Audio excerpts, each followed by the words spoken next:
All right, welcome back to The Explainer, where we're digging into the big ideas of the sixth world. So, over the last, 6 explainers, we spent all our time building Bash, our Troll Street Samurai, into an absolute chrome-plated behemoth. Step by step, we took a simple concept, basically a walking battering ram, and turned him into a completely legit, ready-to-play character.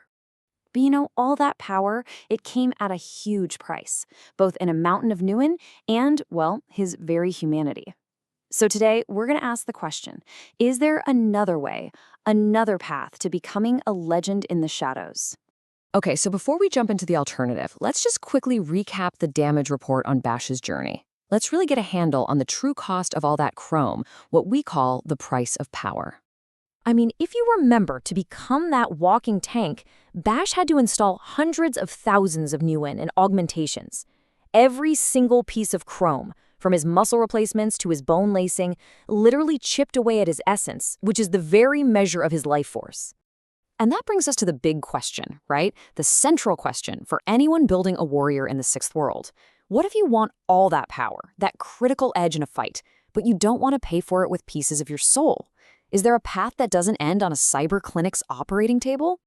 So, okay, if the chrome path is just that brutal, what's the other option? Well, the answer isn't found in some back alley clinic. It's about turning that power inward. And that answer is the physical Adept.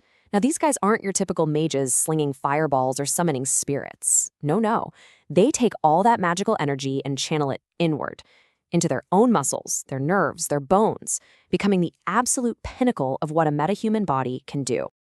And hey, the source material just lays it out perfectly. Adepts treat that expensive, essence-sucking cyberware for raw, innate magical power. The whole philosophy is completely different. It's not about adding artificial parts. It's about perfecting what's already there.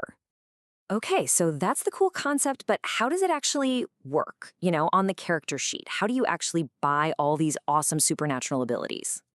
Well, the core mechanic is it's brilliantly simple. For every single point you have in your magic attribute, you get 1 power point to spend. That's it. That's the engine that drives the whole thing. So you can basically think of these power points as an Adept's version of Nuyen. It's the currency they use to buy their upgrades, sculpting their own body into the ultimate weapon, 1 power at a time. All right, now for the really fun part. Let's put this stuff head to head. Let's compare some of these powers directly to Bash's expensive chrome and see how this arsenal of ki really stacks up. So remember, Bash paid an absolute fortune in both Nuyen and Essence for his grade 2 wired reflexes. All of that just to be faster than the other guy. Well, guess what? An Adept can get the exact same result with a power called Improved Reflexes. And here's the kicker. Just like the cyberware, it gives you that extra initiative die for more actions, and it boosts your reaction for dodging. Speed and evasion, all powered from within. No chrome required. Okay, next up, toughness. To get tougher, Bash went through that painful, super expensive procedure to get his bones laced with aluminum, right? Also, he could just soak up more punishment. The Adept? They take a totally different approach. They can just buy a power called Combat Sense. What this does is use their magic to help them instinctively dodge and weave through incoming attacks. So instead of just getting better at taking a punch, they just don't get hit in the first place. That's a huge difference. But there's a catch. This whole system has a pretty fundamental limit. You see, an Adept's power is tied directly to their magic reading. That's a hard cap. You can't get more power points than you have magic. So what happens when you run out? What if you want more juice than your rating allows? What if you need that 1 extra edge that your power points just can't buy? Well, this is where Adepts have a kind of secret weapon. They're called ki foci. And for all intents and purposes, you can think of them as magical tattoos that act like little dedicated batteries for one specific power. And this is how they kind of break the rules. It's actually a really elegant solution, right?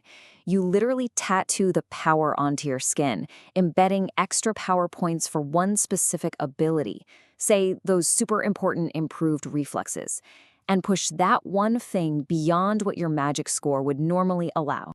So, this all brings us back to that big, fundamental choice, the one every warrior in the sixth world has to make. Are you going to choose the path of Chrome like Bash did? I mean, you get all that raw power and versatility from tech, but it's going to cost you in Nuyen and in your very soul. Or are you going to walk the path of Qi, drawing on that incredible power from inside yourself, totally free from essence loss, but you're always tied to the limits of your own magic? Look, we've laid out the framework for two absolutely incredible types of Shadowrunners here. One is powered by steel, the other by spirit. So now, the only question left is the same one we asked when we finished building Bash. What kind of legend will you build? The rules are just the starting point. The story? Well, that's all in you.